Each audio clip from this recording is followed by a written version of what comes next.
Amma 7th anniversary Dhamaka offers. Shop 599, win 777 exclusive prizes. WhatsApp లో order చేయండి, gift పట్టండి. నమస్తే, వెల్కమ్ టు సుమన్ టీవీ. నేను మీ సాయి భైరి.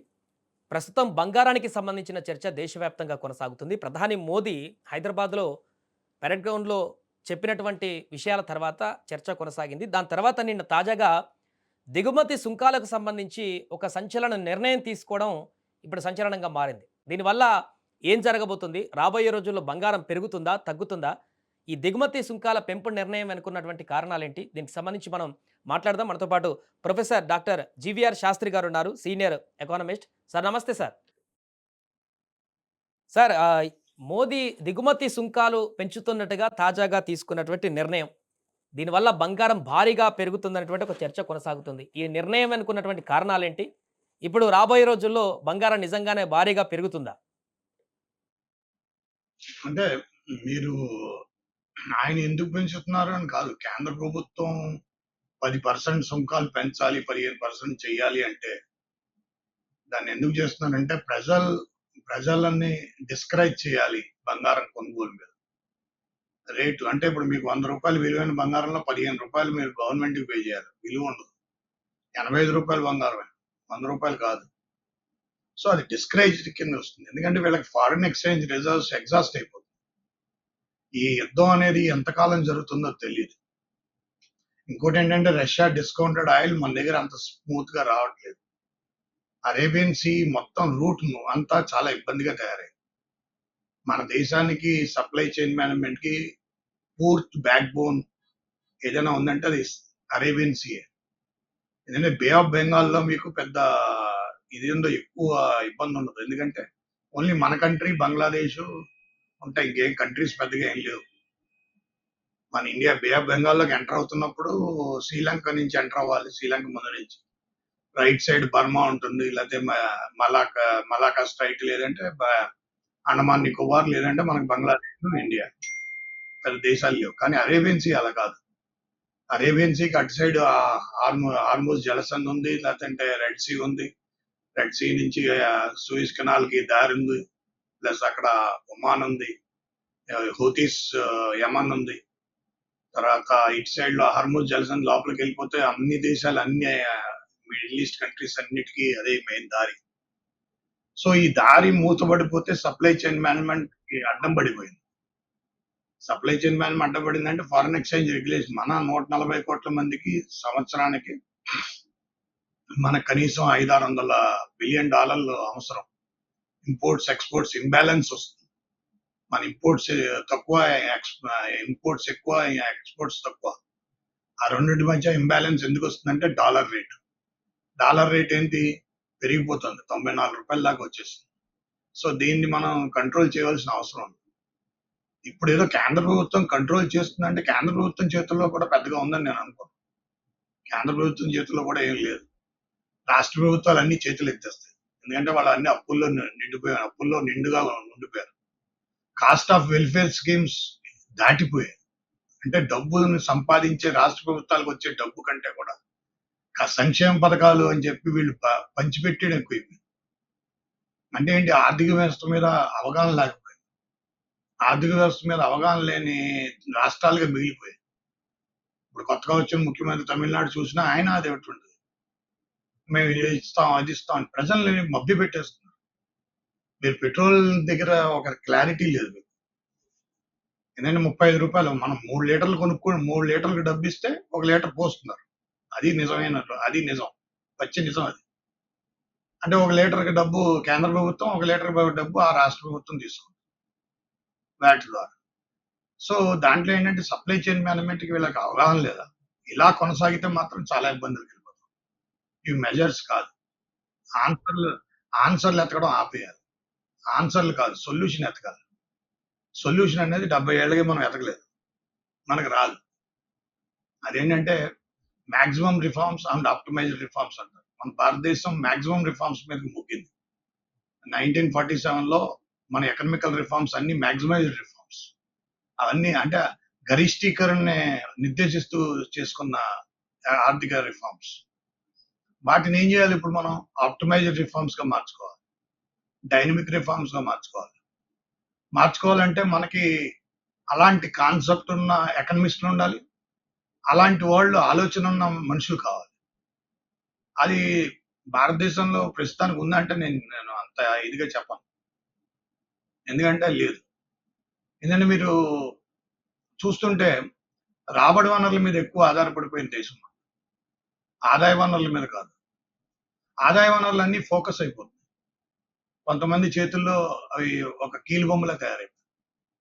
మీరు అంబానీ చూసుకున్నా వీళ్ళందరూ ఏంటంటే వాళ్ళకి అంటే ఒక రకమైన ఎకనామికల్ స్ట్రక్చర్డ్ ఎకానమీని మనం ఇప్పుడు ఏదైనా మన ఇంట్లో ఏదైనా ఇబ్బంది అయితే ఒక నెల జీతం రాకపోతే మనం తట్టుకోగలం. మనం వెంటనే మన భార్య పిల్లల్ని భోజనం మానేయండి, మీరు కంచాలు పెట్టుకోకండి, అరిటాకులు వేసుకోండి, అరిటాకులు కూడా వద్దు, నేల మీద కూర్చొని తినేద్దాం అనే టైప్ అలాంటిది పరిస్థితి రాకూడదు. అంటే ఆర్థిక వ్యవస్థ చిన్న భిన్నం అవుతుందా? ఆర్థిక వ్యవస్థ నేను మొదటే చెప్పాను మీకు, దీన్ని 9 నెలల పాటు మనం చాలా జాగ్రత్తగా వెళ్ళాలి. చాలా చాలా జాగ్రత్తగా వెళ్ళాలి. నేను దీంతో పాటు ఇంకేమైనా కీలక నిర్ణయాలు ఉండే అవకాశం ఉందా సార్? బంగారపు దిగుమతులు పెంచారు. ఇంకా ఆర్థిక సంబంధించిన అంశాలలో రాబోయే రోజుల్లో కేంద్ర ప్రభుత్వం ఇంకా ఏమన్నా స్ట్రిక్ట్ రూల్స్ పాటించే అవకాశం ఉందా?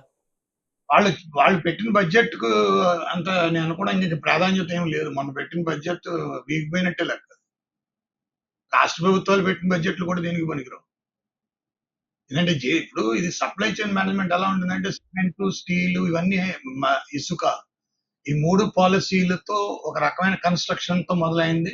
అదంతా గ్రోత్ మోడల్కి వెళ్తుంది. ఆ గ్రోత్ మోడల్ ఏంటి? Continuity, change, flexibility. కంటిన్యూటీ ఉంటుంది, చేంజ్ ఉంటుంది, ఫ్లెక్సిబిలిటీ ఉంటుంది. ఏ పాలసీని చేంజ్ చేయాలి, ఏ పాలసీని కంటిన్యూ చేయాలి, ఏ పాలసీని ఫ్లెక్సిబిలిటీ పెట్టాలి అనే దాన్ని ఆప్టిమం మేజ్ లో ఆలోచించే మన విధానం లేదు.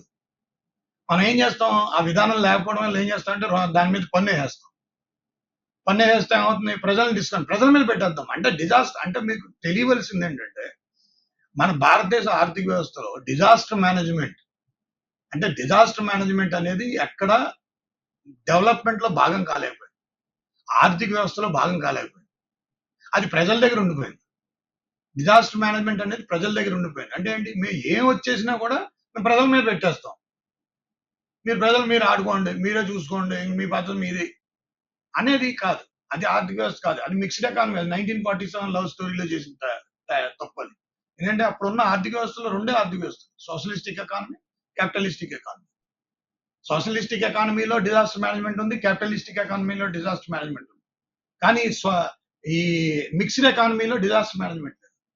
ఇప్పుడు వరదలు వచ్చి మొత్తం ఇళ్ళన్నీ పడిపోయి ఇదైతే గవర్నమెంట్ ఏం చేస్తుంది? లెక్క రాసుకొని ₹1,00,000 వాళ్ళందరికీ నష్టపరిహారం ఎంత ఇస్తుందో, 50,000, ₹1,00,000 అంతకుమించి ఇవ్వదు. కానీ అంతటితో ఆగిపోదు కదా అది. మనం 15-20 లక్షలు పెట్టి ఇల్లు కట్టుకోవాలి. అంటే ఎక్కడి నుంచి కడతాం? ఆ మూలధనం ఎక్కడి నుంచి వస్తుంది? మనం బంగారం అమ్ముకోవడం అవి. బంగారం అనేది it is not a showpiece. It is a contingency. It is a contingency fund of every family. Contingency కదా, అది కాంటింజెన్సీ మీదకి వస్తుంది కదా.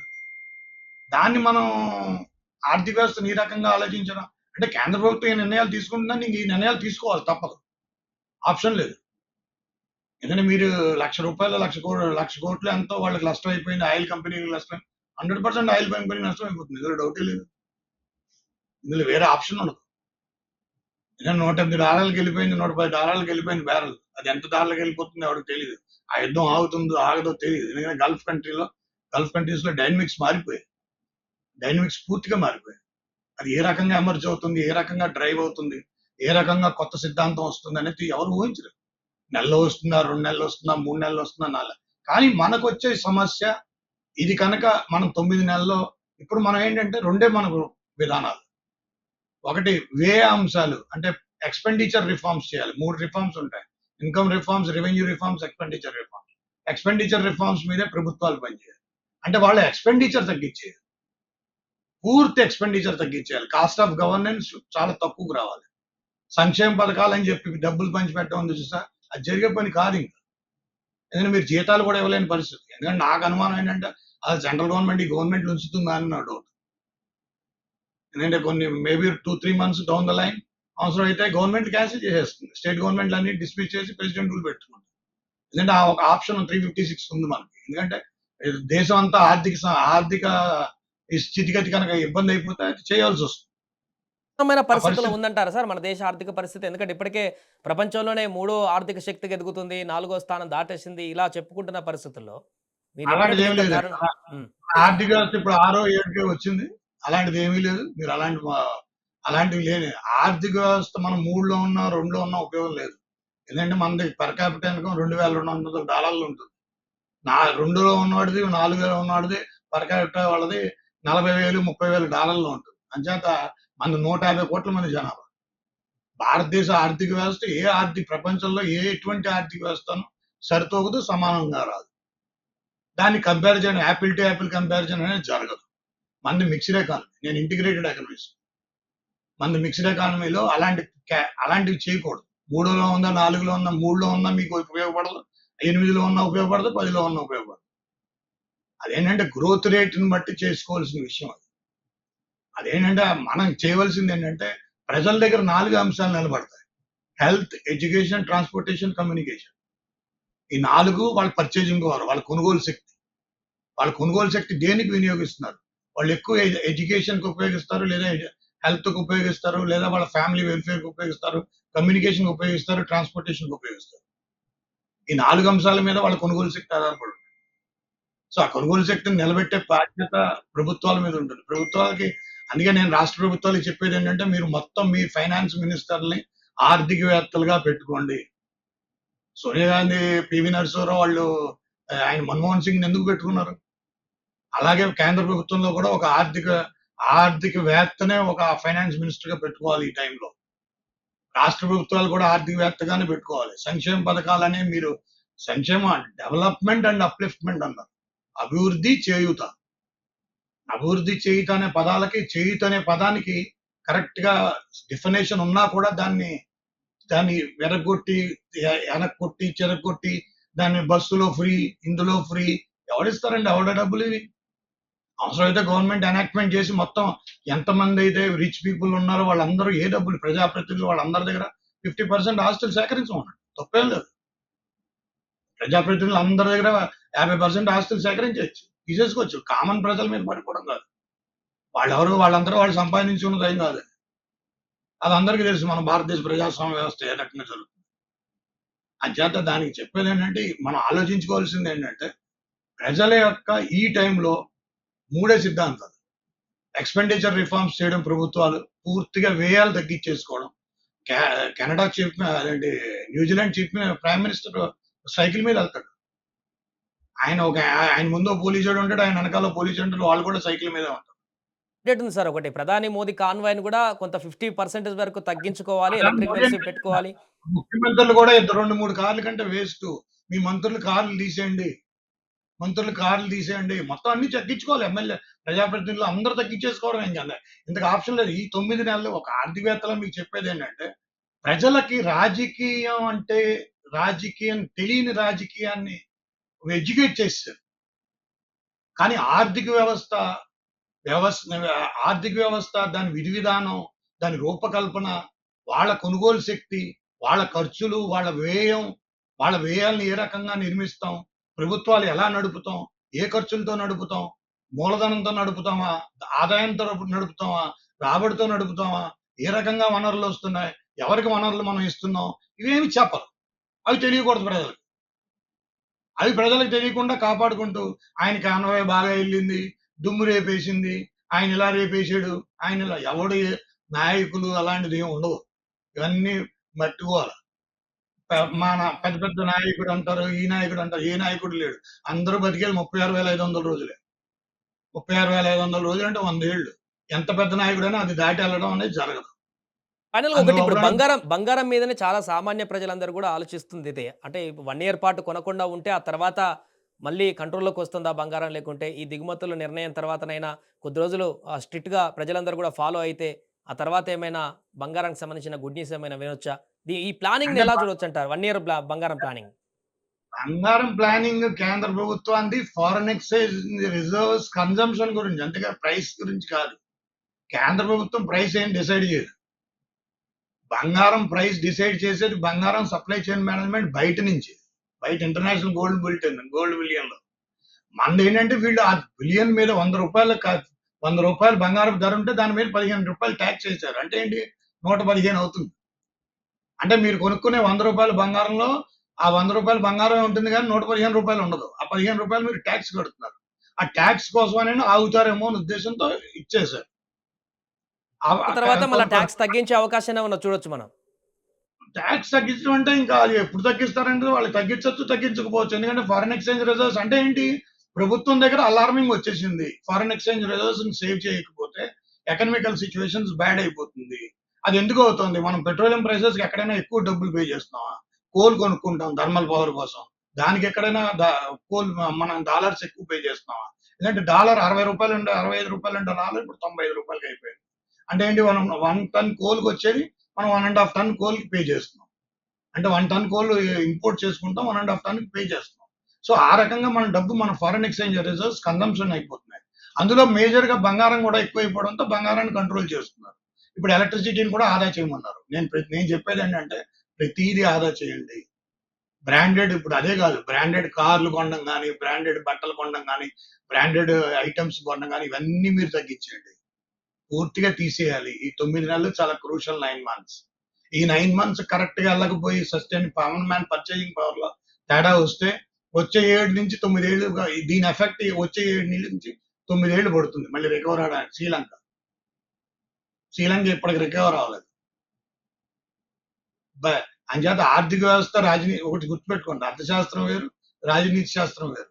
వీళ్ళేం చేస్తారంటే రాజనీతి శాస్త్రంలో అర్థశాస్త్రాన్ని కలిపేసి చెప్పేస్తారు. అందువలన ప్రజలకు అర్థం అవ్వదు. అది ప్రజలు అర్థం ఇప్పుడు నేను చెప్పేది అర్థశాస్త్రం ఒకటే. రాజనీతి శాస్త్రం అక్కడ మాట్లాడలేదు. రాజకీయం మాట్లాడలేదు. నాకు అవసరం లేదు. సో, దేనేంటంటే ప్రజలకి నేను చెప్పేటప్పుడు నేను ఒక ఆర్థికవేత్తగా ఏం చెప్తాం? నేను డాక్టర్ ఆఫ్ ఎకానమీ. ఎకానమిక్స్ మీద నేను డాక్టర్. నేను దాన్ని ఇచ్చేయగలను. సో, దానికి జరిగే ఎటువంటి ఇబ్బందులు, ఎటువంటి మనం ఇచ్చేయగలం అనేది నేను right. Thank you so much sir. అది ప్రస్తుతము దేశంలో నెలకొన్నటువంటి ఆర్థిక పరిస్థితికి సంబంధించి రాబోయే రోజులలో గనక కఠినమైనటువంటి నిర్ణయాలు తీసుకొని ప్రజలు కూడా కఠినమైనటువంటి నిబంధనలతో గనక ముందుకు వెళ్ళకపోతే చాలా దారుణమైనటువంటి పరిస్థితులు వచ్చేటువంటి అవకాశం ఉందంటూ కూడా చెప్తున్నారు. దానిలో భాగంగానే బంగారం పైన ఇప్పుడు దిగుమతి సుంకాలు పెంచడంలో కూడా ఆ బంగారం వైపు ప్రజల వరకు కూడా మల్లక ఉండడానికి కేంద్ర ప్రభుత్వం చేస్తున్నటువంటి ఒక ప్లాన్‌గా తెలుస్తుంది. ఏదేమైనా రాబోయే రోజుల్లో దేశంలో ఆర్థిక పరిస్థితులకు సంబంధించి బ్యాలెన్స్ ఏ విధంగా ఉంటుందనేది వేచి చూడాలి.